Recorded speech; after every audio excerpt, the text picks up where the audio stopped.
নরম তুলতুলে আলুর পরোটা এ স্বাদের জুড়ি মেলা ভার। তাহলে চলুন দেখে নিই কীভাবে বানিয়েছি। প্রথমেই আলুর পুরের জন্য দুটো আলুকে ভালো করে কেটে ধুয়ে সেদ্ধ করতে বসিয়ে দেব। সাথে কেটে নেব দুটো পেঁয়াজ। পেঁয়াজগুলোকে খুব ভালো করে কুচি কুচি করে নেব, যেহেতু পুরের জন্য লাগবে তাই পেঁয়াজটা ছোটো ছোটো লাগবে। এবার আটার ডোয়ের জন্য আটার মধ্যে দিয়ে দেবো পরিমাণ মতো লবণ, পরিমাণ মতো তেল ও পরিমাণ মতো চিনি দিয়ে সব কিছু খুব ভালো করে মিশিয়ে নেব।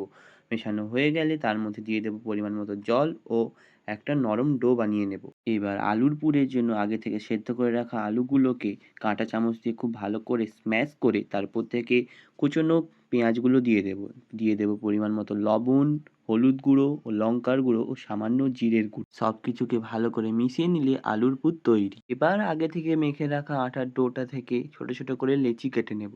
লেচিগুলোকে হাত দিয়ে গোল গোল করে রেখে দেব। লেচিগুলোকে সামান্য বাটির মতো করে তার মধ্যে তৈরি করে রাখা আলুর পুরটা দিয়ে এভাবে মুখ বন্ধ করে আবার আগের মতো গোল করে নেব। প্রত্যেকটাকে এভাবেই আগের মতো গোল গোল করে নেব, কিন্তু ভেতরে আলুর পুর ভরা। এবার লেচিগুলোকে আটার মধ্যে দিয়ে খুব ভালো করে আস্তে আস্তে বেলে নেব। তাওয়া গরম হলে পরোটা দিয়ে দুই পিঠ ভালো করে সেঁকে তেল দিয়ে খুব ভালো করে ভেজে নেব। তৈরি হয়ে যাবে আপনাদের আলুর পরোটা। এভাবেই প্রত্যেকটা আলুর পরোটাগুলোকে ভেজে নেব। এবার কি নরম গরম পরোটা হাত দিয়ে ছিঁড়ুন আর মুখের মধ্যে ভরুন, কারণ পহলে খুদ টেস্ট করে বাদ মে দুসরো কো করবায়ে।